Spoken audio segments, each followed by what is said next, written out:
Gonzalez. It's game day. Spurs back in action. Welcome to the Church of the Alamo City Sportscast. Is this thing on? Can people hear me? Can people see me? There's an outage going on in San Antonio, in Texas, and all over the United States. It's like the Snowpocalypse, but it's the Cellpocalypse. AT&T. AT&T is under the weather, if you will, because there are outages all over the country, and it is getting worse by the hour, according to NBC News. I knew that something was up this morning because my ex-wife called me this morning, and instead of it being like her name popping up on my cell phone, it said audio messenger from Facebook, right? I'm like, what the hell? Why are you calling me on audio messenger? And she says, because there's a power outage or an outage of AT&T. But it's beyond AT&T. According to NBC News, there were 32,000 outages reported by AT&T at 3 a.m. And then it jumped to 50,000 outages by 7 a.m. and 72,000 by 10 a.m. That means things are getting worse, not better when it comes to this outage. It's also affecting Cricket Wireless, for those of you who have Cricket, and also some people who have Verizon and T-Mobile are now being affected by the outage. No. And I asked this question on Twitter earlier today because when the grid went down and there was no electricity, I was one of the few who had electricity. So I didn't really suffer like everyone else did. Okay, I stayed indoors and I was just watching TV while everybody else was freezing and unable to cook. You know, I was there steam cleaning my carpets, literally was doing that. But this is affecting me. I can't work today. I can't do anything. It is costing me money. It's costing other people money. Yeah. And I'm thinking about things like, what happens if people have to call 911? It still works. It still does? It's on SOS mode. So we got Swiss in the chat here. Hey, what's up, Swiss? And what's up, Chris Gonzalez? Swiss, I like this comment. Or was it Chris? Did Mike have something to do with it? With Johnny. And then look at Swiss. The outage found out Mike was going wild about SA yesterday. Thanks, Mike. Okay, so we'll get into that conversation again because that took off on its own yesterday. Or should I say it's because of Jeff Garcia from Locked On Spurs and Ken's 5. He threw gasoline on the fire, but I was happy to see so many people come to my defense when it comes to it all and actually agree with me. So we'll get into that. Good morning to Van Steen. That's right. Rodeo Road Trip continues tonight. Spurs back in action. We'll talk about the Spurs. The punishment have come down for the UIW basketball players who were involved in that brawl. The whole team. I know the whole team was involved in that brawl. God. Over on ESPN Plus, but it was against Texas A&M Commerce here in San Antonio. Was the suspension too harsh? Was it too light? We'll get into that. We'll get into some. Did they get the second wave? Exactly. People think it ended, but witnesses have said that it continued after ESPN went off the air. Did they hand out punishment to the fans that came in? We'll also talk a little bit about college basketball as well, as we're starting to enter into March. You know what March means? It means March Madness. So we have to get into that as well. But again, everyone woke up this morning, at least if you have AT&T. Did I pay my bill? I know. That's exactly what I thought. You know what the sad thing is that it just shows how dependent we are on our cell phones because I called you about 45 minutes ago and I asked you the question, or actually I messaged you. Yeah. Are we going to have a show? Facebook Messenger. Facebook Messenger. You could text me. Are we going to have a show? And you're like, well, why not? People are going to be able to do it. I'm like, well, if you have no Wi-Fi, can you actually watch this show? But we're going to do it anyway. Yeah, I mean, you know, if you don't have cell service, you can still watch the phone. I mean, to watch through the phone because you're going to be connected via Wi-Fi. I mean, AT&T hasn't taken out the internet. You know, I mean, we still got internet. Do you know what the funny thing about the whole thing was that I actually went to my office today, and I had got my keys to my new office over there by North Star Mall. And as I was driving over there, nothing was turning on, right? But I could get on Spotify. And Spotify was spitting the same 6 songs over and over again because it's whatever it had listed on the shuffle. Oh, okay. You know? Yeah. So it was Outkast's I Like the Way You Move. It was Jay-Z and Linkin Park doing the Encore Numb song, you know, their mashup. What else was it? It was an STP song. It was an Incubus song, and yes, Taylor Swift. You should, you need to calm down.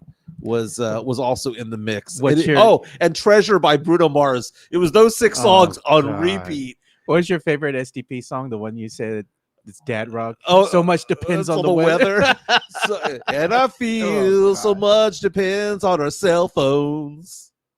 So I wonder those who have other cell phones that are working right now, like what other? I mean, if it's affecting AT&T is the big baller when it comes to cell phones, right? I'm sure they have the lion's share of the industry. T-Mobile's probably number 3, whatever the case may be. But to think that this is getting worse, now you have a personal opinion as to what you think is going down. Oh, I'm pretty sure I know what's going down. I've worked in the IT industry for many, many years. I mean, you're talking like since I was in high school. Yeah. This has all the makings of what's called a ransomware attack. So what happens is that hackers will infiltrate the network and they'll take it down. And they usually take down major hubs. That way there's going to be a widespread outage. Mm-hmm. They want to get paid in order to go ahead and give you the code to bring everything back on. Or the script, should I say, to bring things back on. But with ransomware attacks, since they go ahead and attack the main hub or the network, once you pay them, it takes a long time for the network to come back up. And it's just never quite the same before the attack. So AT&T is going to have to take it twice. Once to pay the ransomware attackers, the hackers, should I say, and then they're going to have to go ahead and fix their network. Guess who's going to wind up paying for this? Who do you think? We are. Exactly. It's like the grid, Yeah. So what I think happened, remember the movie Airplane, where it's that one guy as a plane's coming in for the crash landing, and that one guy is pulls the plug out and is like, and the lights go out of all the airport landing gear and all that stuff. That's me. That's what I think happened. Someone just bumped into something. Maybe it wasn't an attack of some sort. A fucking squirrel bit of wire. Yeah.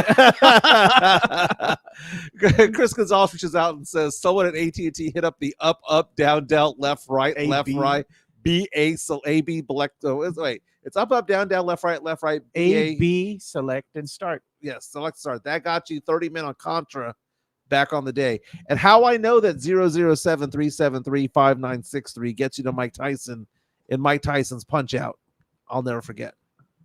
Never forget it. But you know what? AT&T is going to have to do something extra nice for everybody. You know? They're not going to do shit. I mean, what are they going to do? Give you a bill credit of $15? You know what? You all need to send Lily around the nation, man, so she can hand out the reimbursement AT&T Lily, dude. She back in the day was a 2 seed. Lily's still, I don't know what you're talking about. You even shut your mouth. Well, she just had a kid, so she doesn't give a damn. She's not in her fighting weight anymore, though. But I was thinking about the 4th number 1 seed because we talked about Sydney Sweeney, we talked about Paige Sporonic, other people that we're talking about for the 1 seed, Ana de Armas. Is Dua Lipa the 4th 1 seed?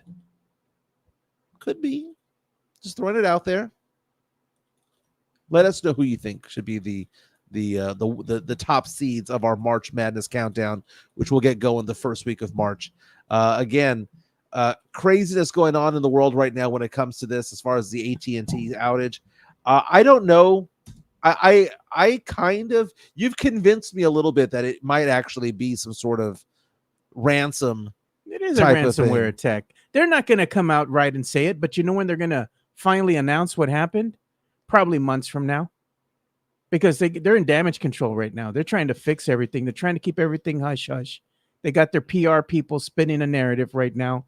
What they're telling everybody that's working for AT&T, they probably have automated messages in the call centers and everything because they know they're going to get inundated with calls. If you can. Well, they're going to be calling from the Verizon phones or your T-Mobile phones. You know, what the F's going on here? Or going to the actual AT&T stores. I feel sorry for AT&T employees today, man. Right. They need some help, man. Give them the day off. Now, dude. According to NBC News, they just updated their bullet points on all this. They said that 75% of AT&T's network has been restored, according to the company, and that AT&T is finally making progress in restoring service to tens of thousands of customers. And they got the money to pay the hackers. Okay. The federal government is coming out saying the U.S. Cybersecurity and Infrastructure Security Agency said it's in touch with AT&T, but did not say if there's any indication of a cyber attack. Quote, CISA is aware of the reports and we are closely working with AT&T to understand the cause of the outage and its impacts, and we are ready to offer any assistance needed, said Eric Goldstein, the agent's executive director for cybersecurity. You ever seen the History Channel? They have that guy that comes out with the crazy hair and he says aliens. Aliens, yeah. Yeah. The same guy with the crazy hair, hackers. You know? David Otwater reaching out to us on our YouTube stream saying they're saying it could be a solar flare. We've heard that before. That solar flares can disrupt what goes on with telecommunications. They're going to go ahead and affect it because of the way that they have the satellite situated, right? So the communications network, right? Right. If it's not terrestrial, if it's above in outer space, you know, you have to have satellites and coordinating with one another to go ahead and have the transmissions broadcast all over the world and whatnot. So if a solar flare affects that, yes, it can go ahead and disrupt the transmission of said data or signals, whatever, but not to this effect. I mean, it would maybe create some type of interference, but not to this degree. Now, AT&T stock is down for the day. Oh, you don't say. You don't say. You don't say, but the stock market is up for the day. Russell 2000, S&P 500, NASDAQ. So I was interested to see how that would all work, but goodness. This is a bad day for AT&T customers. And I'm looking at my phone right now. It's still off. It still says SOS off. Shit out of luck. It should say SOL. SOL. Shit out of luck. So sad. You know what? If the hackers really wanted to do something stupid, they should have put like a little GIF or something at the time of the attack and just put sucker. Jacob Eric reaches out and says, darn Russians. Hey, who knows? It's the Nigerians, but man, they're the ones that do it, right? Well, actually, Iran has one of the best cyber hacking group in the world when it comes to, like, you know, cyber threats and all that. Iran, Russia, and their other neighboring nations, you know, China. These guys all work together, and it's like a big network of hackers there, especially with Iran after what the U.S. did to them. Oh, man, they stocked up after that. Well, it's because Iran is more educated than San Antonio. Oh, God, dude. No, Mike. I'm going to be like, Mike, stop, bro. Stop. Yeah, let's talk about that. Last night, people coming to my defense about what I said, okay, about the city of San Antonio. The conversation it's so funny because I saw this take off like wildfire a little bit in Spurs Twitter land, right? Jeff Garcia retweeted it and also was commenting on what I said. He's gonna bake you, bro, because of the money bags thing. Right. Yeah. Yes, he has to. But what I found funny about it is that I went back in time and I listened to our segment. And I thought to myself, you know, because when we're doing the show, it's an hour 15, hour 30 minute of free flowing conversation. There's nothing that we really plan. You and I get together for 5 minutes and say, hey, let's talk about these topics. And then we just run with it. Right. Yeah. They think we have like show prep. Yeah. and they think that like, oh, Michael has been planning this hot take for the longest time. No, we're just talking. Right. The thing about it is that I went back yesterday to watch yesterday's show. We started talking about this around the 36-minute mark, okay, about Major League Baseball looking for an expansion city. And ESPN had an article saying, here are the 10 most likely candidates to get a team. And listed at number 1 was Austin/San Antonio. It didn't say Austin. It didn't say San Antonio. It said both, as though we're already a metroplex. And the idea is that Major League Baseball wants this to happen by 2029. So you and I were having a conversation about where to put the stadium. Do you put it in San Antonio? Do you put it in Austin? Do you put it somewhere in the middle? Retama Park, Circuit of Americas? We had this whole conversation about this. I thought you and I had touched on this for like 3 minutes. I thought if you had asked me after the show, 5 or 6 minutes, we had like a 16-minute conversation about this. And I went back and I looked at it and I watched it again. It was a very cerebral conversation. Yeah. We weren't throwing shit up against the wall. We had a very legit conversation. I don't even know how we got into it. Well, we got into it because you were talking about the stadium. Yeah. And where to put the stadium if it's in San Antonio. And we were kind of getting to the point of it's difficult to get that support. And we were talking about getting the support of companies, Big corporations. Big corporations. Yeah. San Antonio is experiencing a reverse brain drain. And a brain drain is basically when another city or another country takes your talent. The United States siphons off talent from India. Siphons off talent from Europe, right? From China and other places. We get a lot of their minds to come to the United States. Some to of the here. Best and brightest doctors, right. Neurosurgeons, which makes them less educated over there and difficult to do.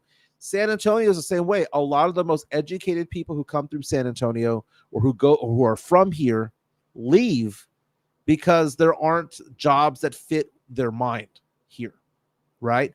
And we had a conversation about that. I know like AT&T, for example, had its headquarters here in San Antonio up until a few years ago, okay, on 1010 Broadway, North St. Mary's. And they moved it. Now, AT&T's building is still there. They have thousands of employees still in San Antonio, but the headquarters moved to Dallas.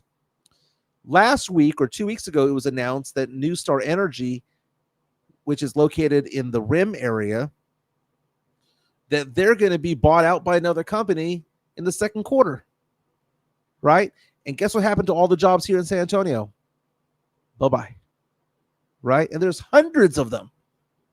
So the thing is that other cities poach what we've got. Those jobs are going to Dallas and Houston, okay? So there's a brain drain going on in San Antonio, so it's beyond all that. So we need to like invest in UTSA more, and we need to invest in UIW more and Trinity more. The conversation that you and I had was actually very highbrow. It was very cerebral what we were talking about there. So I posted a longer clip, about 1:45, to show that you and I weren't just like talking shit. It was a little bit more of a fuller context of what we said. I said what I said, and I stand by it. San Antonio, compared to our contemporaries, compared to Houston, Dallas, and Austin, is not as affluent. We're also not as rich. Okay. Now, we're not McAllen. We're not Harlingen. I had somebody reach out to me saying that San Antonio in about 15, 20 years could go in that direction because we are short-sighted in how we plan for the future. Well, the city just, they're kind of behind everybody else right now, and they need to do things to help infrastructure wise and do more to bring this big business here into the city, and hopefully within the next couple years here, upcoming years, as they get new city council members coming through, re-elections and all that come through, maybe they can get some people that can go ahead and change the narrative. Okay, so real fast, I work with money. Okay, I work with people's money. That's what I do for a living. So when I'm not doing this podcast, I'm off doing other things. You have an IT job. I have a finance gig. And what I have found in working with people is that the more money you have, the more you look towards the future. More money, more problems. In some respects, yes. More money, more taxes. Yeah. But you look more towards the future, right? The more money you have, you start thinking about retirement. You start thinking about buying a business or buying another home. It's always you put goals in front of you. But for those who are paycheck to paycheck, they can't see above the trees or past the trees because they have to worry about the here and now. And that's what I'm talking about the city of San Antonio. We are a paycheck to paycheck city. And that's why we don't do things years in advance. It's because the people don't see ahead when it comes to that and don't elect leaders who see that. And then you need to have a charismatic leader who has vision and is that visionary who can actually do and get people to galvanize and support him. Henry Cisneros was that guy, right? To some extent, Nelson Wolff at one point was. That's the point I'm trying to make. Yeah. Is that we have to think forward thinking. And I know a lot of people, I hear people talk about like various things politics wise, and I'm not going to go into left, right, because left is stupid and the right is stupid. But you ever hear people talk about things like bond proposals for school districts? Yeah. Those should be automatic yeses. Because you want to have the best for your kids when it comes to education. Do you ever hear people talk about, oh, I pay too much in property taxes to Northside ISD or NEISD or SAISD or whatnot? You need to have that, because if you don't support the schools, you're going to have a bunch of teens dropping out, and then they're going to be walking the streets, right? So you have, and so whenever I hear people talk about like sports and sports stadiums, they'll say something like, well, I'm never going to go to the game, so I won't support it. And that's not the thing. That's not the way that you should think about it. You should think about it, will this benefit the city as a whole? And I think that there's certain parts of San Antonio where the west side thinks only about the west side, the south side only thinks about the south side, Stone Oak only thinks about Stone Oak, Alamo Heights thinks of only Alamo Heights. And we don't have a collective, like, city civic type of thing where we all can support something. And the sad thing is that the only thing that unites the city, there's probably 2 or 3 things. One is the Spurs. Fiesta. Hey, speaking of fiesta, they're bringing back La Semana Alegre. I heard about that. Can't wait, dude. Yeah, someone was posting. It was actually Rudy J's wife. So don't forget to subscribe to Rudy J and Mike Taylor's podcast, In the Building. In the Building. They were doing something last night at a pub. Yeah, it was great, man. They did a really good job. She was talking about the fact on social media that she would go out and watch Selena perform at La Semana Alegre. It was also Stevie B. Oh yeah, and she was naming all these acts from the 90s. Yeah, man. Okay, I might do Fiesta this year. I'm gonna give it one last try, man. One last try. My friend Sean was talking to me last night about Fiesta. He was saying, well, what you got to do is you got to go to like these events early. You know, that maybe that's the problem. Maybe the problem isn't the event. Maybe it's the time that I go. Yeah. So like when you go to Oyster Bake, you can go to Oyster Bake when it opens at what, like 10 a.m., 11 a.m.? You can. Or you can go to Oyster Bake when it gets a little bit rowdy at 6 p.m., 7 p.m., 8 p.m. When it's sucia time. Yeah. So maybe I should just go early to some of these events. And I'm not going to do Taste of Northside, but King William, I might do it because I know Jeff Garcia is going to be around there. You know, he's going to be patrolling King William. Taste of the North Side. That's his jam, dude. $300 for a Fiesta event. Hey, that ain't nothing to Jefe, dude. Come on. Money bags. Yeah. Money. Yeah, man. That's nothing to the Jefe, dude. And speaking of money, man, you all want to support the show? Look at that QR code there. Buy us a coffee, man. You know what? It only takes $1, dude. You can go ahead and donate to us starting out with just $1, man. If you want to tip us $5, you can, but it just helps the show grow. That's right. That's right. Again, my name's Mike Jimenez. That's Joe Garcia. We go for about an hour and a half or so. Sometimes we forget about the time. Hey, I'm off today, so I don't give a shit. You and I have talked about in the past. We had lunch a while back. Sazon. And you and I had a conversation about things that we could do for this show that would make it stand out. Yeah.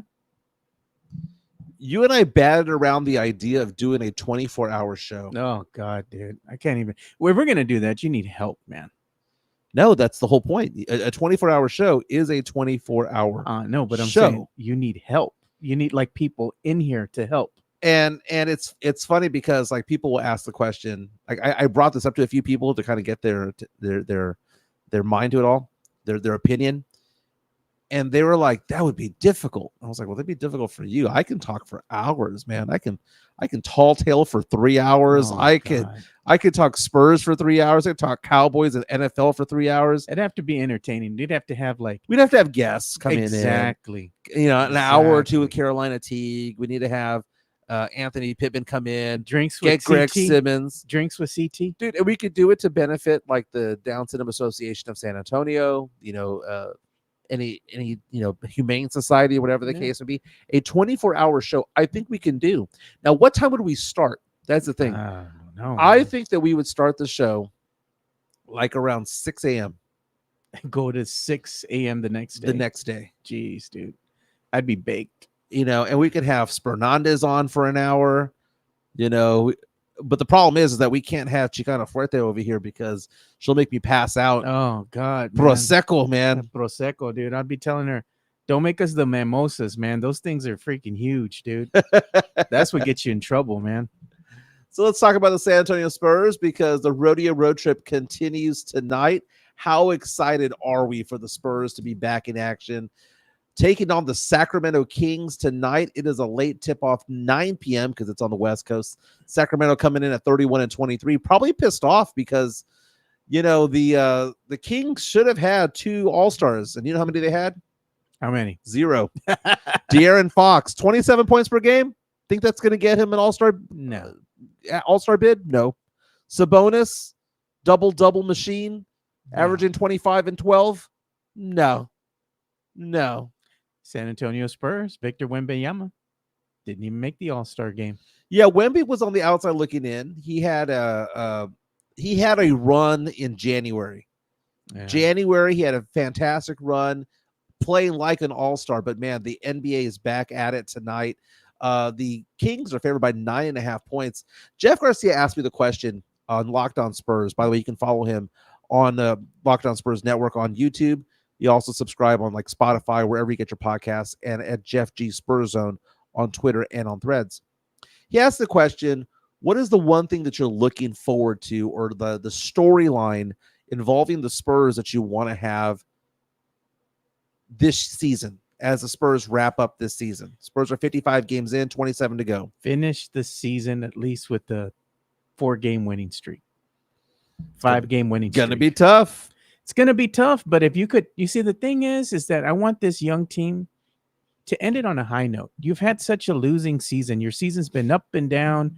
It hasn't gone the way that the players had envisioned. Mm-hmm. If you finish the season on a high note, you get on a 5-game winning streak, it gives you hope for next year.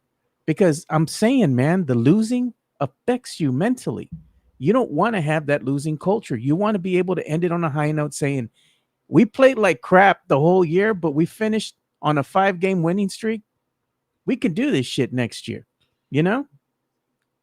I told Jeff on there, I see what you're going there. You want to change the culture, change the narrative by having some success down the stretch. Exactly. It's going to be difficult to get to 4 because they haven't had a 3-game winning streak since December of 2022. But they can't. They could. They could do it. Well, I mean, they've got a lot of games coming up that are still on the road. I mean, they take on the Kings tonight, the Lakers tomorrow, the Jazz on the 25th. Then they're at Minnesota. They don't come back to San Antonio until they play OKC on the 29th here. Yeah. On Leap Day. Jason Garcia over here in the chat, mad that you don't know how to pronounce his name. He says, you can say Jeff Garcia, but you can't say Jason Gonzalez. But you say Jason Gonzalez. He says, thanks, Mike, because it's Jason Garcia. Oh, okay. My bad. So I told Jeff that my thing about the Spurs right now, I want to see if Wemby hits a rookie wall.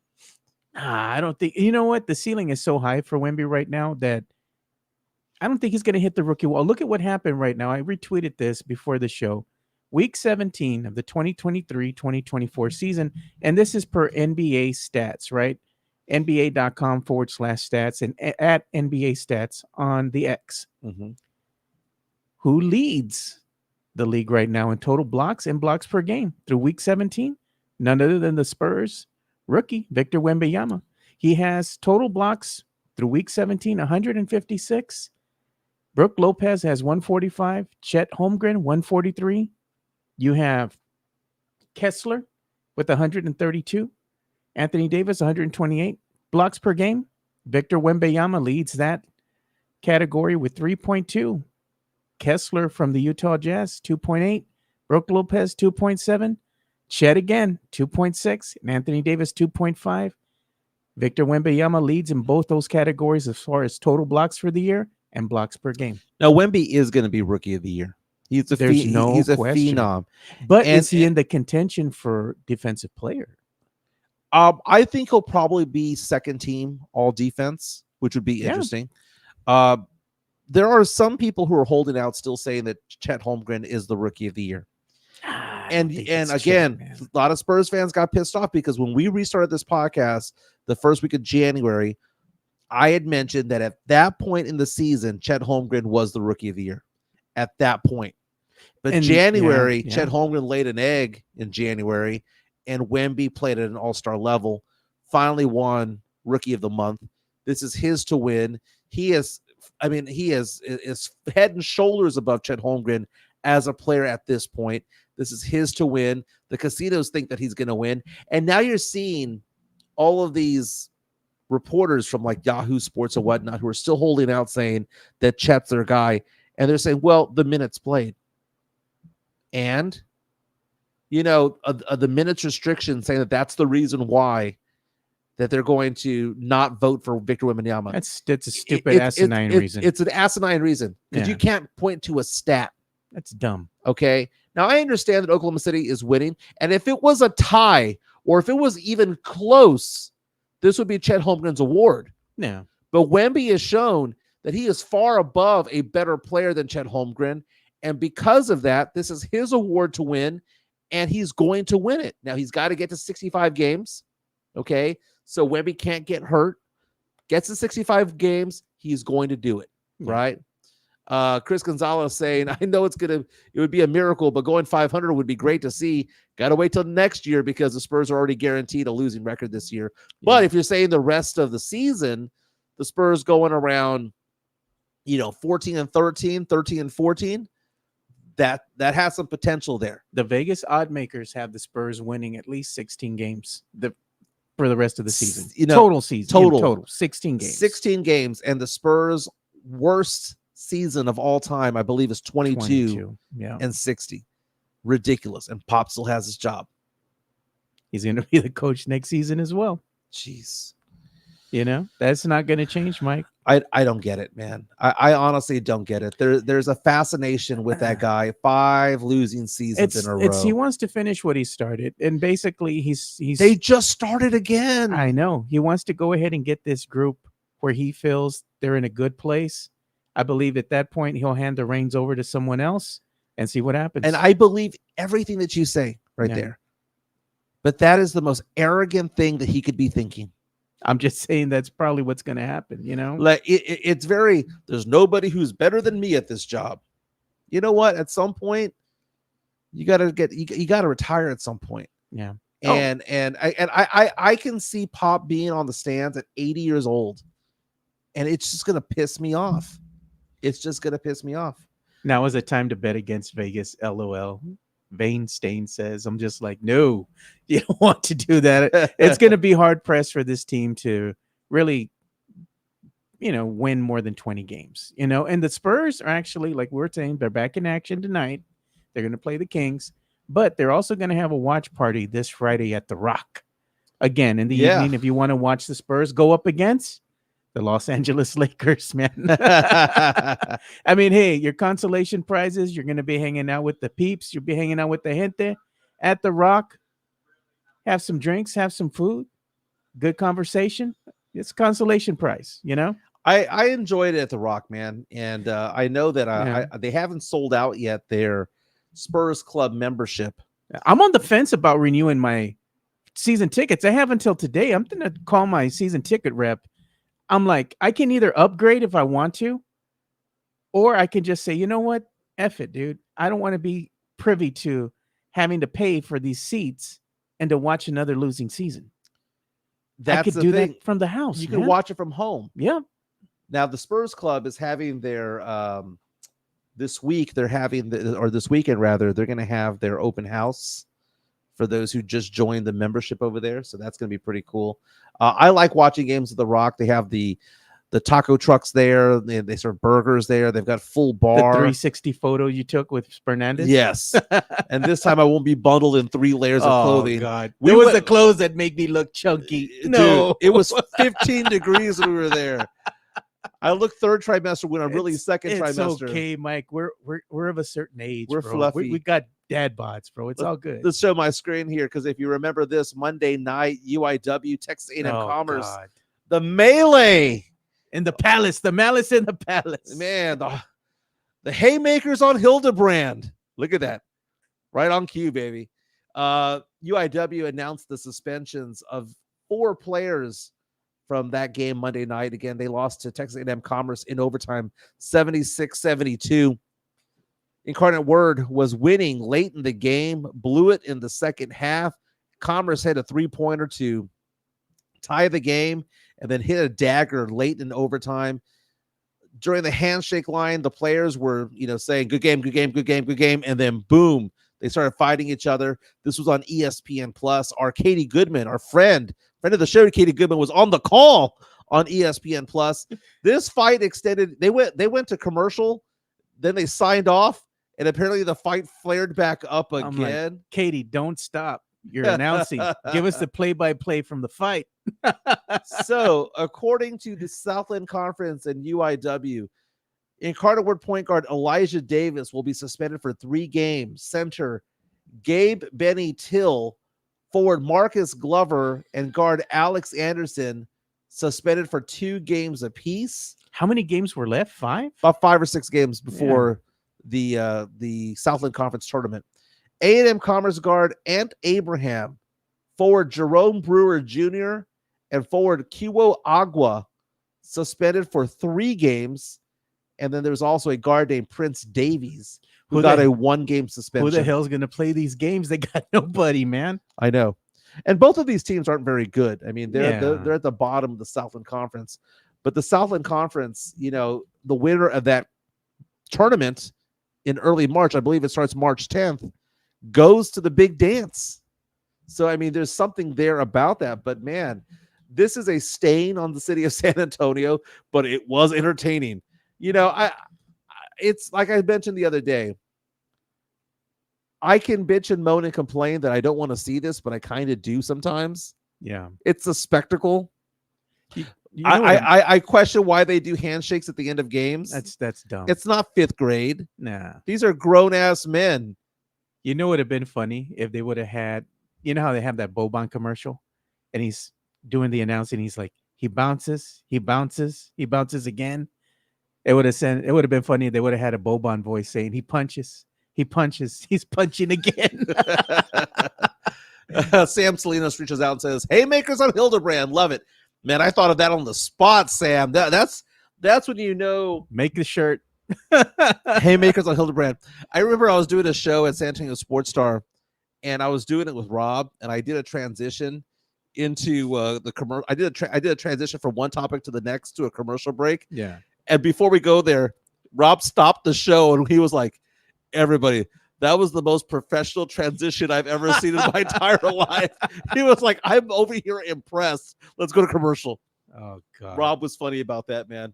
Hey, speaking of going to commercials, man, we got to go ahead and give our brothers some shout outs here. We'll go ahead and start with Jeff from Locked On Spurs, because actually Jeff's going to be coming back on. Oh, really? Yeah, man. He's going to get him on to be a guest again, on his normal segment. Instead of lighting a fire under me, Jeff Garcia is also known to throw gasoline on top of me like he did yesterday. Hey, man, ever since you went ahead and went at him and you said, money bags, it's on, baby.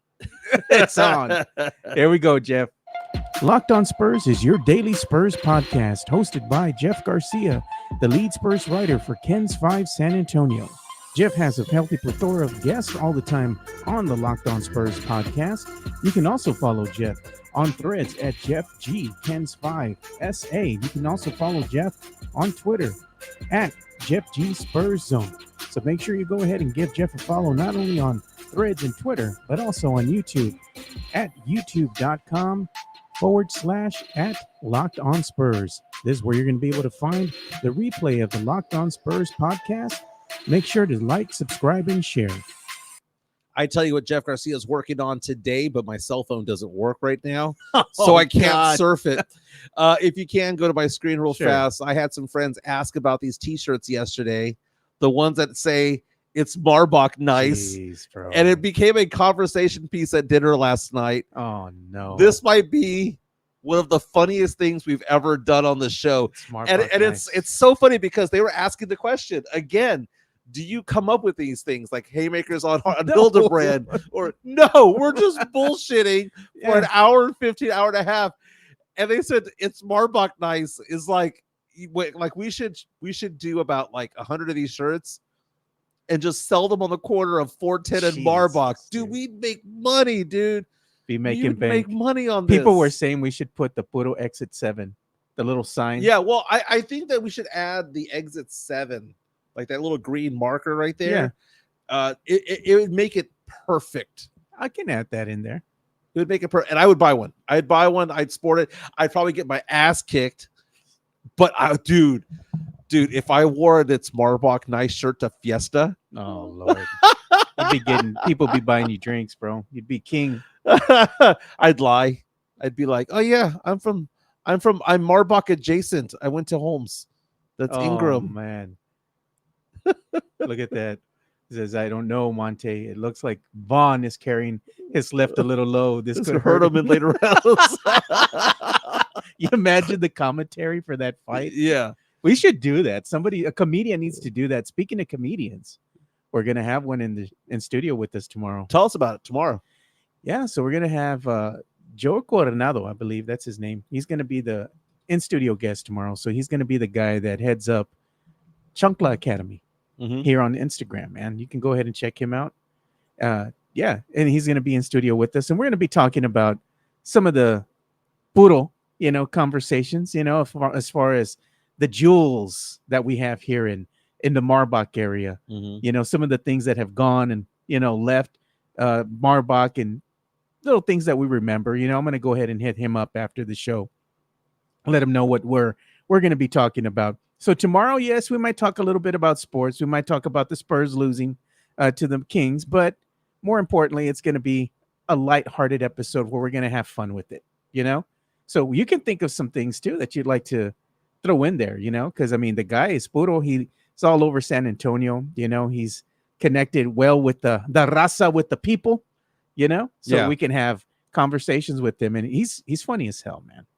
I'm looking forward to it, man. The whole puro San Antonio and all that, it becomes a big deal. There's two things. What is puro? That's what their conversation puro was. San Antonio, and then there's just being puro in general when it comes to Latino culture. What about puro Marbach? Well, it's interesting that other parts of the country have their version of puro San Antonio. Half of my family is from the California area, so we go to, just outside of Los Angeles, right? And it's a different vibe, but they have the same type of pride in their neighborhood and what they're doing. One of the TV shows that I used to watch a lot was called This Fool. It was on Hulu. Had great ratings, as far as people who would, what's it called? That people who would review, excellent reviews. It got canceled after 2 seasons, man. I hated it whenever there's shows that get canceled, and that they're so good, and they're being reviewed so well, and it's a Latino one, got canceled. But if you want to check it out, man, it's a good show. Last night, college basketball. We got to get into college basketball, man, because I'm recording a segment today just for college basketball with my good friend Benjamin Bornstein. Well, maybe we'll play that on Friday. Yeah, please do. Please do. The big game yesterday, though, was Alabama beating Florida, by the way, 98-93 in overtime. And, of course, the LSU Tigers upset 17th ranked Kentucky 75-74, sinking a shot at the buzzer. But what I'm interested in right now is Joe Lunardi and Jeff Palm. They both do the bracketology type of thing. It's where they basically say this is where they think people are going to be seated. Right now, the teams that they say are on the bubble right now include Texas A&M. No, the Texas A&M has some work to do to ensure a spot inside of the 64. But other teams out there, look at the ones that are the last 4 in. These are basketball schools, though. Seton Hall, Gonzaga, Butler, not having the seasons that they normally have. But you got to think about it. When they get into the tournament, just the corporate knowledge of the coaching staff, the players, just get in the tournament. Even if you get in as an 8 seed or a 9 seed, you can make noise. I saw this thing on ESPN yesterday where they were talking about the top 4 1 seeds, and they said they all have something in common. They're all super beatable. Not that they can be beaten. You got to bring your A game to beat them, but they are super beatable. There's nobody in the top 10 right now that is just so far ahead of everybody else, and it's probably going to be a bunch of upsets going on in March Madness, and I cannot wait. We're going to be there. Going to be doing the show on March 21st. Hey, from Las Vegas, taking the show on the road. Are you going to be sober? No. You're going to be fucked up from hell, Mike? Demon Mike time. Demon Mike. It's like you're gonna be waking up in your hotel room. Oh, Joe, fuck, bro, I don't know where I'm at. I'm just gonna do a 15-minute segment. I'm gonna puke and rally, baby. You can rally, baby. Right now, the Texas Longhorns are predicted to be an 8 seed in the Midwest right now. And again, A&M is on the outside looking in on the bubble. Baylor projected to be a 3 seed. Now, there is a Dallas region. Houston projected to be the 1 seed as well. So a lot of teams that have some Texas flavor in there. Texas Tech expected to be a 6 seed. Hey, shout out to Chris Leah. Yeah, Big His alma 12 mater. and the SEC. They're the ones that are projected to have the most teams, 9 each. This shirt, bro. And people were Marbach making nice. fun of the models. They're like, those people aren't from Marbach. I'm like, bro, that's the stock model. What do you want me to do about it? I can't put the Marbach on them. They're the wrong color. But I would say this, though. If you brought that girl into the neighborhood, she'd be popular. Oh, God. That guy's getting his ass handed to him. That girl right there, she's invited to the cookout. She's invited to the carne asada. Yeah. The curly hair. I had this one girl that I knew in when I was in college. I thought she was the prettiest girl in the world, dude. I thought she was beautiful. She had this spirally curly hair that I have never seen anyone ever have, and this is as close to it as I've ever seen. She reminds me of my childhood friend Courtney when I was growing up. She was one of my good friends. She was like tomboy. She'd always play with all the guys, you know. She could throw down and everything. It kind of reminds me of Courtney. So we have a Tim Gonzalez, which is out and says, Rudy Campos and I came up with the Wemby victory flag shirt to honor Wemby and Cooper Flag. Cooper Flag expected to be the #1 overall draft pick in 2025. Man, we're looking so far ahead. We're not even looking at Wemby's 2nd year. We're looking at his 3rd year in the league. Oh, Joe Gonzalez asking the question, did AT&T just get all of their account information taken? I don't know. I restarted my phone in hopes that it was working, and it's still not down. It's not working. It's down still. So, Mike, I think your day's just opened up. Yeah. Can't do shit. Can't call clients. Can't do anything. Unless man. you got a landline, bro. That's about it. Well, my clients would need to have landlines too. No, you can call them from a landline if they have a cell phone. It don't matter. But Right. if they're AT&T customers, yeah, it's out of luck. I mean, AT&T is by far the biggest player when it comes to it. I just want to give a quick shout out, man. It's sad to me that my alma mater, man, West Campus High School, the boys, man, they're moving on to round 2 of the playoffs. They're going to be facing Cole tomorrow, 6 p.m. But the sad thing is, they're going to wind up closing the school. The school meant a lot to the community. This is the 2nd time that they're going to close West Campus, man. And it's the only other high school that's in that whole area over by Ray Ellison, Five Palms. The only other high school that they have is far away from everybody. You can't walk to that high school. That would be Southwest, or you're going to go and get shipped off to South San. You got to take the bus to get there. Or you got to have your parents drive you there, or what have you. And it's a longer drive. This was a perfect spot for everybody in that little community there to go to high school. Yeah, we need to give some love to them tomorrow and list all the schools that are out there, because it's beyond West Campus. Jay's making a run. Then the girls' playoffs are going on as well. So lots of teams to be excited for. What ends up happening typically, they get through that buzzsaw that is the Dallas schools. Eventually they have to hit a Dallas school. There's some of the teams from Austin too, man.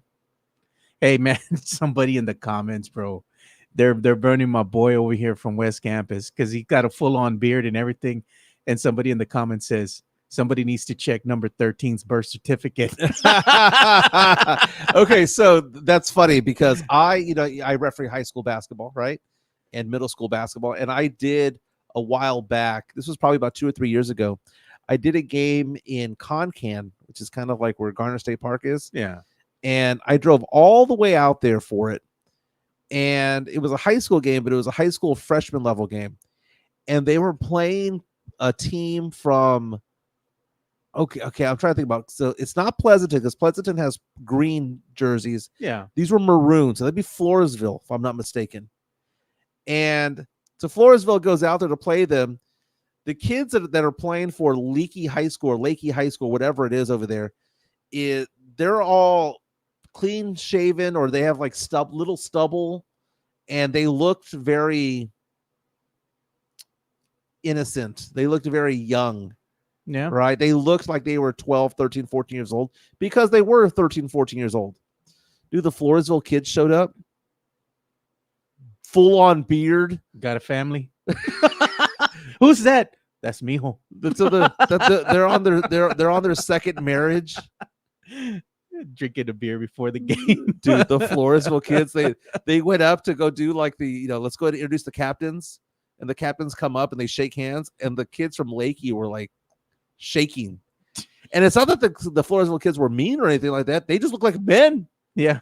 They look like they just, Bro, that's how we used to feel when we'd have to play Carrizo Springs. They're freaking huge, bro. It's gonna be a long night. You see those corn-fed guys coming up, and you'd be like, "Oh shit, pain." The word of the game is pain. Jacob reaches out to us and says, "There's a wives only area." Jeez. Kid comes over, brings you water. Who's that? Is that your little brother? That's mijo. It's the freshman team, but somehow they all drove over there. Oh shit, dude. Yeah, and That's so I mijo. had one of the coaches come up to me and goes, "You can't tell me those kids are all freshmen." And I'm like, "They are, Unless they were held back." It's a different life, man. They live a different life. It's true, man. It's like you guys have ranches, right? They work on ranches. Yeah. It's the hustle, bro. Yeah, that's basically it, man. That's so funny, dude. That's so funny. Hey, one thing that we haven't touched on that I wanted to talk about real quick is I saw this earlier today when I was scouring to see what we're going to talk about. EA Sports. They have a EA Sports game, right? College football game that comes out every year. Yeah. Well, this is going to be the EA Sports 25. So they have all 134 FBS teams included in this year's NCAA 25 video game, right? So one of the colleges that's included, UTSA football. Nice. Yeah. How far can we go with them? I don't know. It'd be interesting to get the game and play it and see what the hell happens. Let's go to 2 box real fast if you can. Yeah. So that's interesting because, you want to play your team, right? So I'm sure the levels aren't going to be as high as though you're playing, with a UT squad, right? I'm sure the quarterback level is not going to be up to 99 or 100. It's going to be like 78, right? Yeah. Is Frank Harris still the quarterback at UTSA? I don't know, in this game? I don't know. We're going to see what they're going to do as far as the stats go, and not the stats, but like the teams, the rosters, that kind of stuff, But it's interesting, hey, shout out to UTSA football, man. They're in the video game. So I'm sure it's going to be popular here, especially in San Antonio, People are going to be able to get to play as UTSA football. That's cool, man. That's cool. Let's do the entertainment bump. All right. We'll do that right now.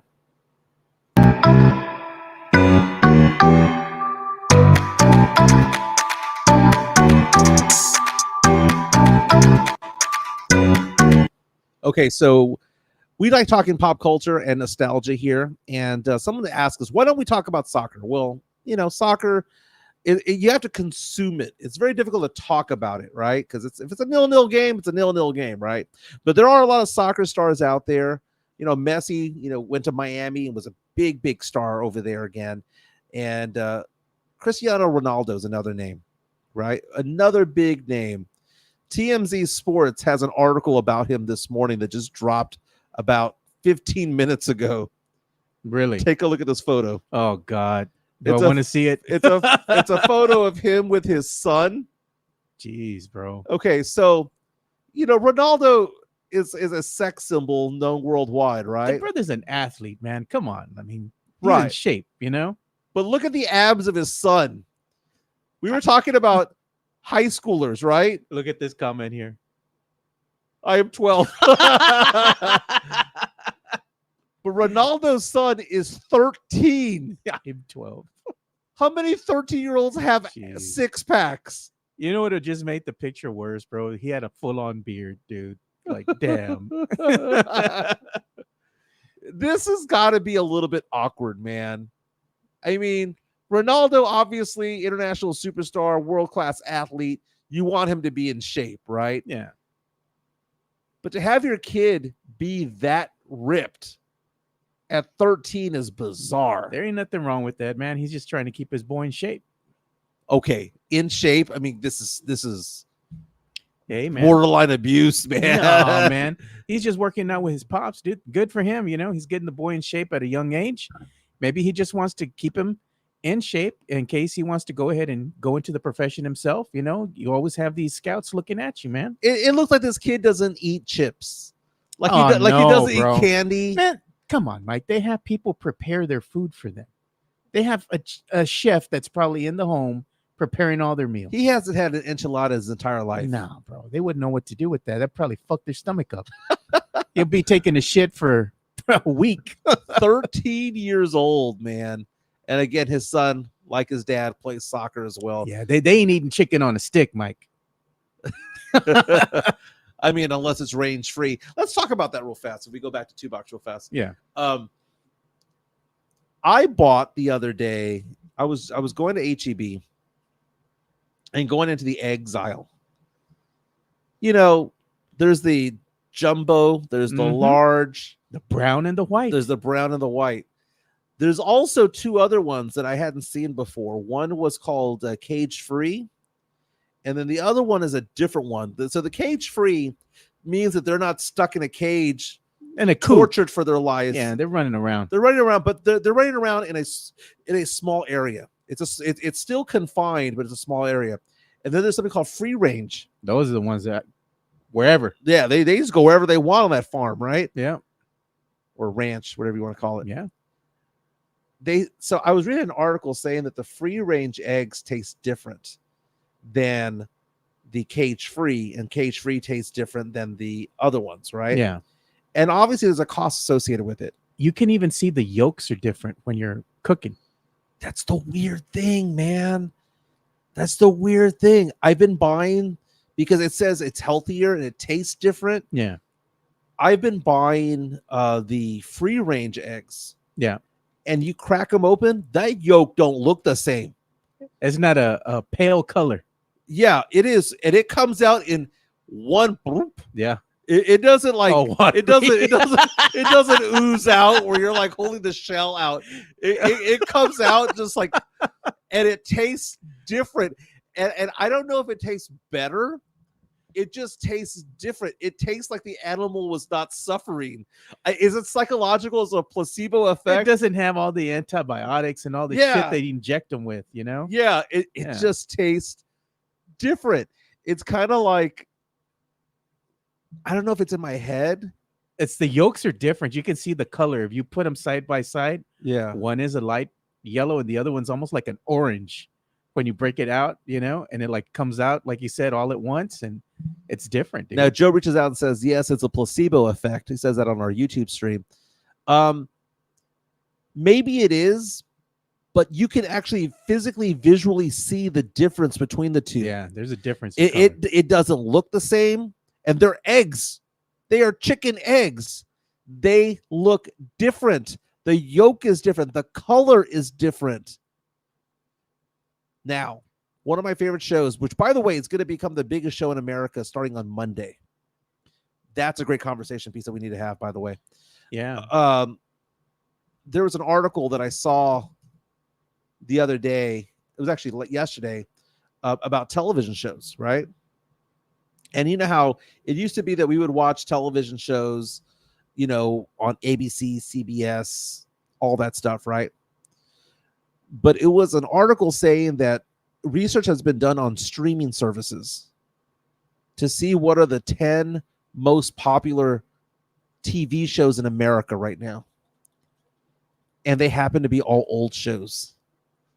Then more people are watching old episodes of shows like Friends, old episodes of Seinfeld, Big Bang Theory, compared to what's coming out brand new on Hulu, brand new on Peacock, because if it goes on NBC, it goes on Peacock.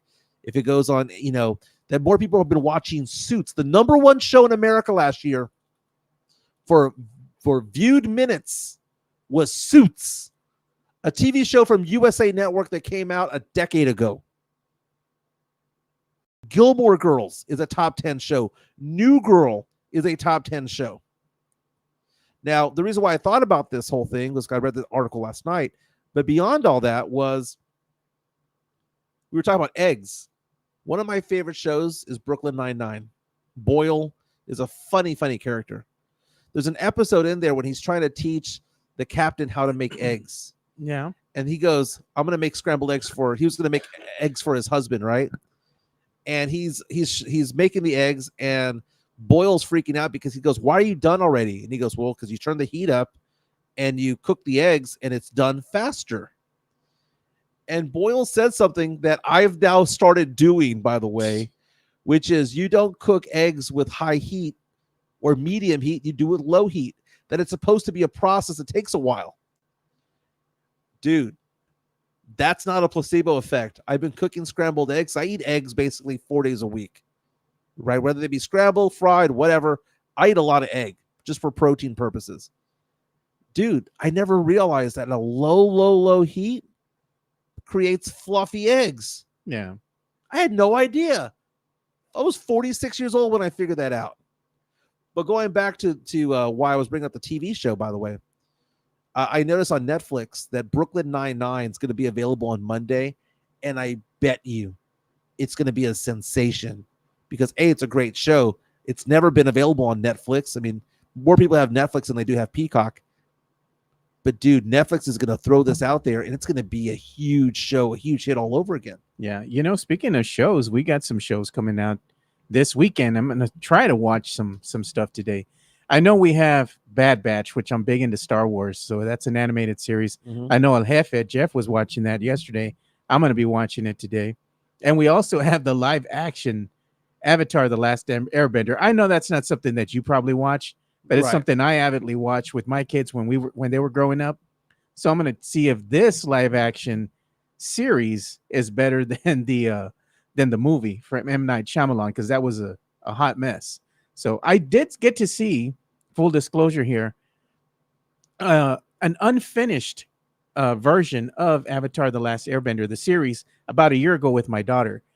We were invited to come out and check it out. You know, we had to sit here in front of the computer and watch it.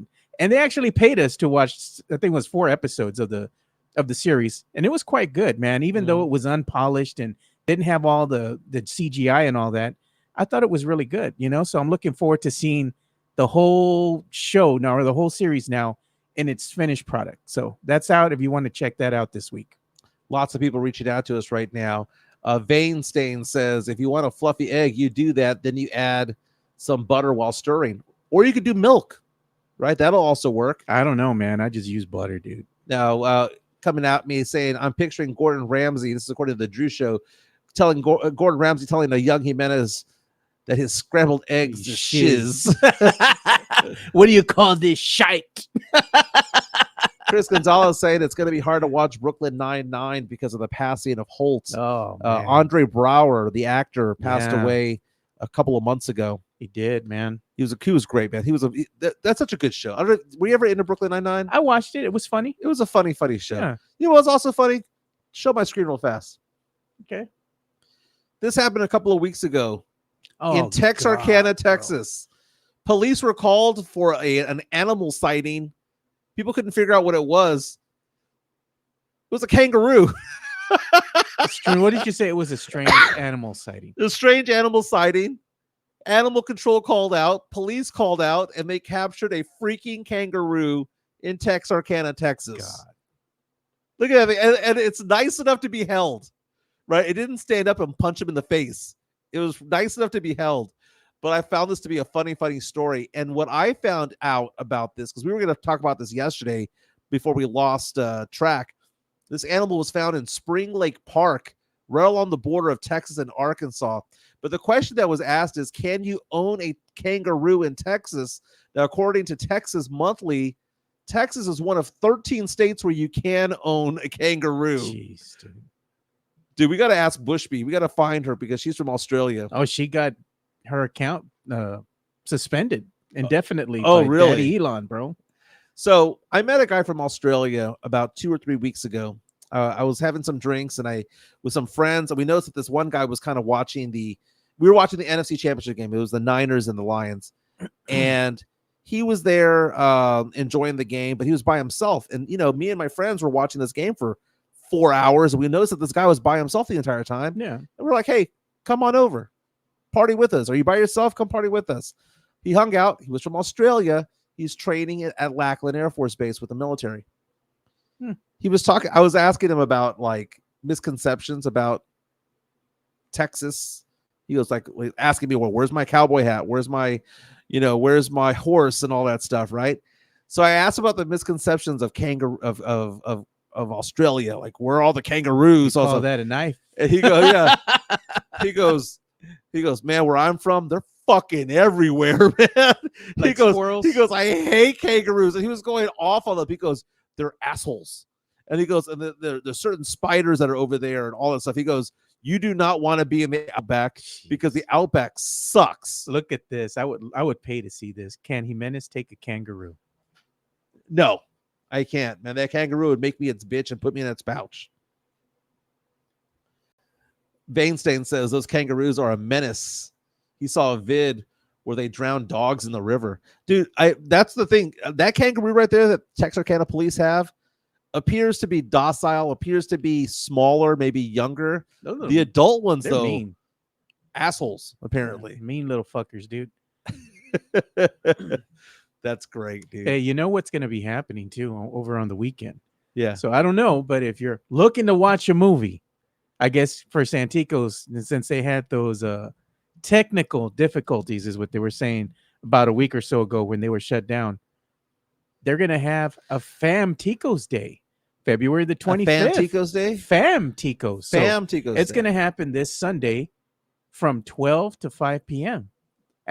During that little time slot, you can go watch a movie for $5. They're going to have $5 movies, popcorn, drinks, nachos, and bar specials. I know you don't think much of the Casablanca, or not the Casablanca, but the Westlake Santikos location. I mean, it's more buck nice.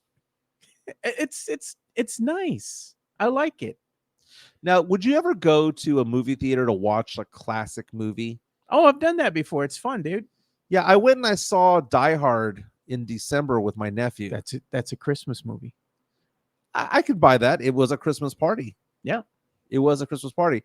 But I like the fact that like Flicks and Animal Draft House, Alamo Draft House, like you mentioned, will show movies that are like classics. I'm looking at what's going on at Flicks. Flicks is so good, dude. Flicks is amazing. Yeah, I like it because I can go ahead and get me a little pour while I'm watching my movie, you know. And once I get me at least 2 pours, that's when it all just the dam breaks, bro. After that, I get 2 pours. I'm like, you know what? Fuck it. Bring me a beer. It's some of the places that like you always drive by. Yeah. And you don't know if it's nice or not. I had a friend of mine tell me the other day that she was over at Pinstack, which is over off of 410 and Blanco. It's kind of like where the comedy club is and where the Alamo Draft House is over there. I don't know if you've ever been to Pinstack. Oh, I passed by it. I haven't been there yet, but I know exactly where it's at. I've taken my kids to Main Event, and I like Main Event. Main Event actually has some pretty good pizza, dude. Some of the best pizza you'll find in town might actually Which come from Main location, though? I like the one on 151. Yeah, I was going to say that's the one I go to. So I like Main Event, but Pinstack, my goodness, man. Bougie, dude. It's nice. Yeah. They got, I've seen the pictures and everything. They have really good food there. You know, they have video games and they got bowling and all that. And it looks really nice. I wouldn't mind going with my kids. The problem is it's hard to get them all together in one place now because 2 of them don't even live here in the house, you know? So it's just my youngest son who's going to be graduating this year. So we're waiting for my son. He's going to be, the oldest is coming back for my birthday. When he comes back here in the middle of March, we'll go over there. I took my 3 kids over there. They've got bowling there.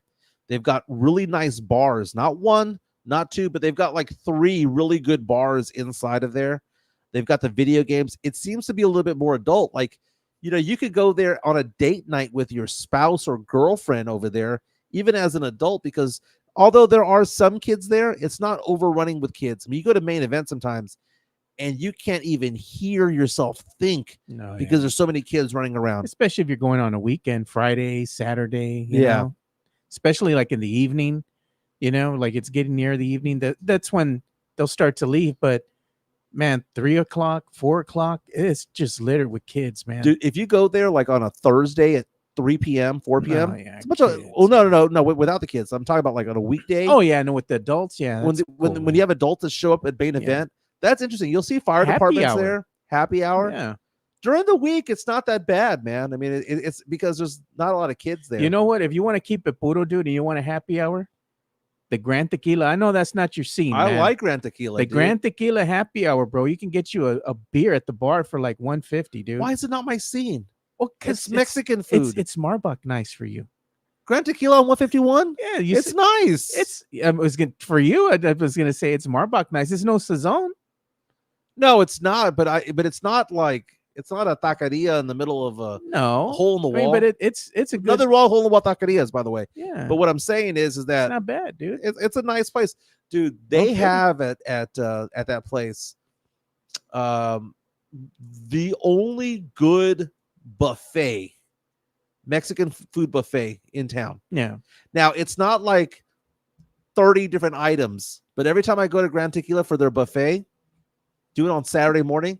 They got the enchiladas, they got the potatoes, they got fajitas, picadillo, all that stuff. They got the salads going on, tortillas. It's a very good buffet, man. Look at this, Chris Gonzalez. Grand Tequila is too puro for you. It's too ethnic. Dude, I'm telling you, I've been there before. I've hosted events there before. Fucking Jeff Garcia. Yeah. Oh my God, bro. He had me freaking dying. He went and called me or texted, both actually. Yeah. And he's like, did you hear what fucking Mike said? I'm like, what'd he say? He couldn't dress like a cowboy because it was going to be too ethnic. No, I wasn't going to dress like a South Texas vaquero, is what I said.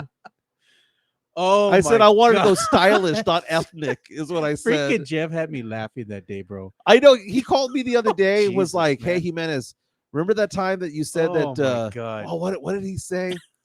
What did he say? That I didn't want to go to Fiesta because it was too Tejano? And I'm like, what the fuck are you talking about? No, he said because you didn't like Tejano. No, he said it was too Tejano.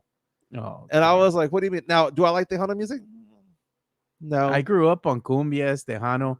Look, man, it's not like it's my go-to music, okay, but I dig it, dude. I respect it. I'll watch a girl shake her ass to cumbias all day long, all night long. I'll buy her a beer. It's in your DNA, when you're with your gente, with your friends, your family, you're in Market Square, it's Fiesta, you have a beer in your hand.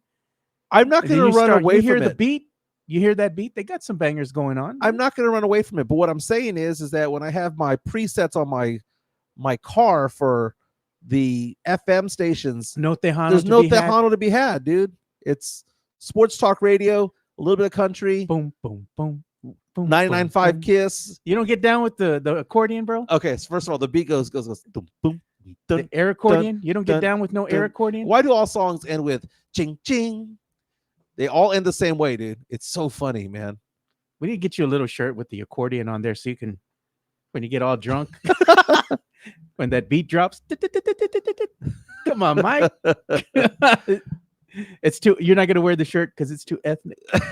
Come on, no, because it's lame. Oh, is what it is. No, dude. It's lame. I like going to Market Square sometimes because, well, first of all, Mi Tierra is right there, and the bakery there is pretty on point, dude. But let's talk about Mi Tierra. I'd rather go, even though it's all Christmassy and the ceiling is too low, I'd rather go to Pico de Gallo. I like Pico de Gallo. It's good. La Margarita, which is still affiliated with Mi Tierra, is so much better than Mi Tierra. But nothing beats the hole in the wall places that are like on the south side of town that me and Jeff know about. They're like some little off the beaten trail places. Yeah, I mean, man, they're good, bro. Garcia's is really good off of Woodlawn and Fredericksburg. Best enchiladas, and they have brisket like crazy over there. I talk about with affection Tacos Martinez on West Commerce because that's where I grew up and family wise, and we'd go there for tacos after church on Sundays, right? But there are some really good hole in the wall places.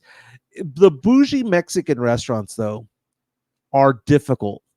Like I went to Rosario's. Was it the Viola Ventanas? Okay, first of all, we're not going to speak ill of Viola Barrios. right? Oh, I'm not speaking ill of it. I'm just saying Los Barrios is it's a puro, nice dude. restaurant. Los Barrios by Edison High School. Yeah, I mean that's legit. it's not a. The food isn't bad. It's overpriced a little The bit, but Violas Ventanas. it's a nice No, restaurant. the other one, Hacienda, on the northeast side, that is overpriced. No. Ventanas is also kind of overpriced as well. What's that one in Helotes? Oh my God, what's the El Chaparral? Okay. That place is good, dude.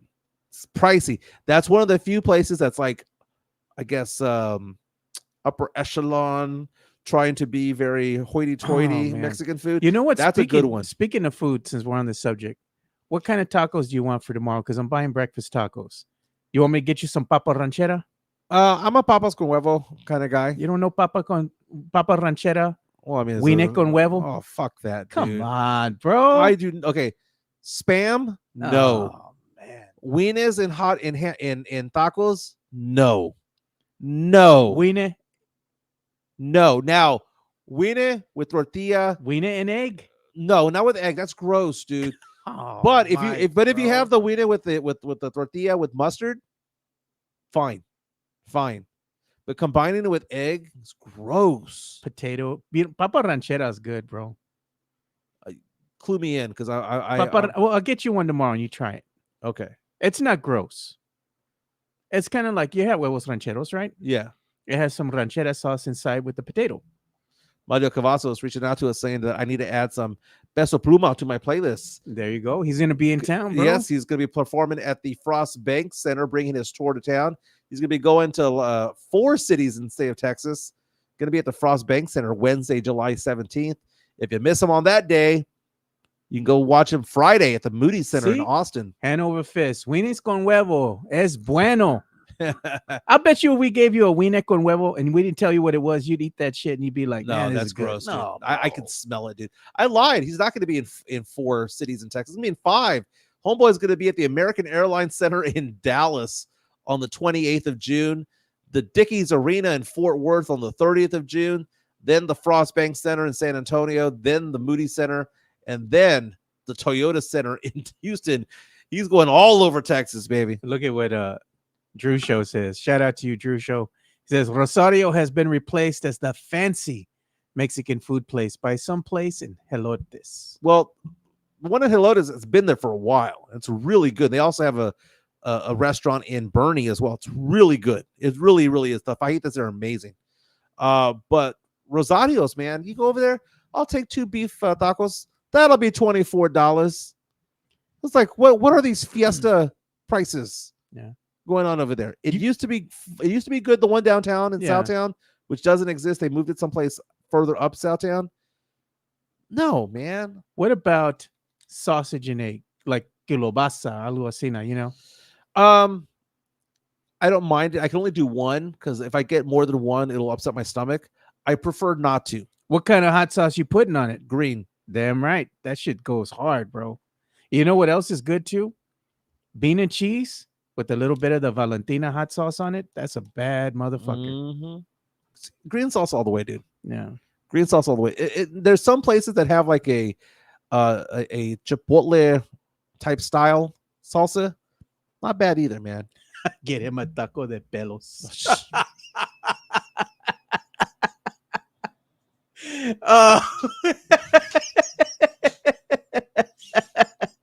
That's the tweet of the day, brother. Tweet of the day. Well, what does it like? What does it say? Quote it, or what does it say? Quote. Make it a quote. Make it a quote. Swiss, do your magic, brother. All right, let's see the latest real fast. The FCC will almost certainly investigate the outage of AT&T. Experts are telling CNN. Says the FCC will investigate this week's incident, trying to figure out what went down. As of right now, they're not saying that they think it's going to be a terror type of thing. Of course not. They don't want to scare the people. Right. That's what it is. I'm telling you. I've worked in IT for I don't know how long already. My first job was not flipping burgers. It was working for Kelly Air Force Base in the summertime. I've been trained in IT since I was in high school, even before then. I'm telling you, this has all the makings of a cyber attack. And they're just not going to say it because they don't want to scare people, saying that, oh, they attacked your infrastructure, they were able to get to you here in the States. Then we're going to find out. They have your passcode. Oh, yeah, they probably got a lot more than that. But I'm just saying, it is what it is. I mean, if we don't get service by 1 or 2 o'clock, expect an announcement. Yeah, I agree. Drew Show says the owner of Rosario's opened up a fusion Asian place called, I think it's China Latina is the one that she opened up. That was also in Southtown. She's Asian, met her a handful of times, and was very, very nice. China Latina was really good. It really was. I've been there before. But, you know, when it comes to Mexican food, you don't want to spend too much money on Mexican food. I remember George Lopez? I can't stand George Lopez anymore, but back in the day when he was funny, before he turned to a dick, he would always talk about the fact that when you talk about Mexican food, it's the same 6 or 7 ingredients, just prepared in a different way. You know, if you ask the question, what's a burrito or what's a taco? Well, it's a tortilla with meat, cheese, lettuce, tomato, sour cream, and guacamole. Oh, okay. Well, what is a quesadilla? Well, it's a tortilla with meat, cheese, lettuce, tomato, sour cream, and guacamole. It's the same thing. It's the same thing, just prepared differently. So every time I go to a restaurant, I think of that sometimes, and I hate the fact that I think of a George Lopez joke because he is so unfunny these days. True enough, man. I'm Team Ralph Barbosa, by the way. Oh God. Chris Gonzalez says, I'm got service now. I'll be driving and listening. I have a symbol that says SOS. I have no service yet. I keep looking. I still haven't had my service restored. AT&T says 75% of its network is restored. What I want to know is that just words? Because is it 75% of the outage has been repaired, or that 75% of their customers are unaffected? No, that's because that to me reads a little bit weird. There's nothing wrong with the network.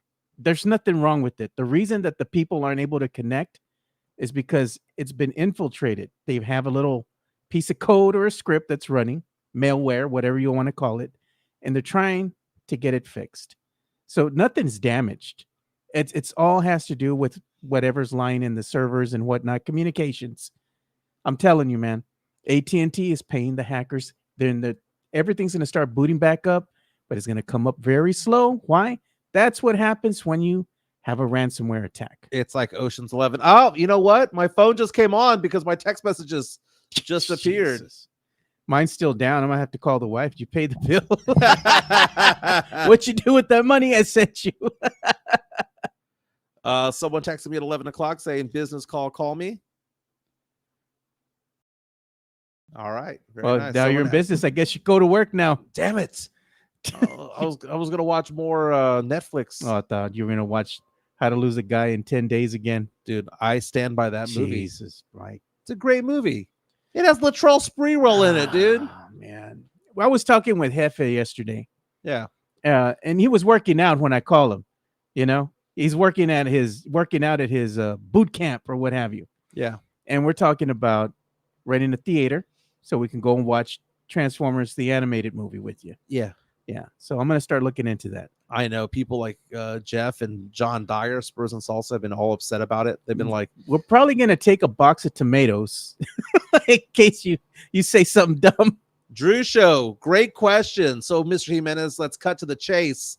When are you going to run for Bexar County Commissioner? If not you, if not when? Tall tale time. Oh, no. Tall tale time. Hey, by the way, thanks for the tip, Drew. We appreciate it, man. Appreciate the $5 tip. Is this true or not? Because whenever I say tall tale time, I'm being honest. I got a phone call, and actually, let me backtrack there. So I'm already off to a bad start. Okay. I got instant messages from a former mayor of San Antonio asking me to run for office. Oh, I came back on. Former mayor of San Antonio, who served multiple terms, reached out to me and has done it multiple times, asking me to run for office in Bexar County or San Antonio. It has happened. And he reached out to me and said, you're very vocal. You're from here. You have a platform. You should run for office. And I asked him which office that I should run for. And he said that he thought of two different offices. One is a statewide office and one was a local office. The local office was he wanted me to run for Northside ISD trustees. And I told him, well, based on where I'm at, the guy that runs NISD, like the trustees over there, he's going to be termed out this next time, and maybe I would consider it. I've always thought about running for office because I honestly believe that the far right's dumb and the far left is dumb, but there's always an answer down the middle. Yeah. There really always is. Well, Mayor Ron Nierenberg, I've met him several times. And it wasn't Mayor Ron that asked me. I'm saying Mayor Ron Nierenberg. I've met him several times, been in the office with him talking sports and whatnot with our good friend Taro Katani. Yeah. The #1 Spurs fan from Japan. He's a great guy, man. His term is going to be coming up. I don't think he can re-up again. So there's going to be a vacancy. Give me 1 second here. What did it say? Mr. Jimenez needs to run to become El Rey Feo. Do me a favor. Do me a favor. Do me a favor. Come over here. Oh, God.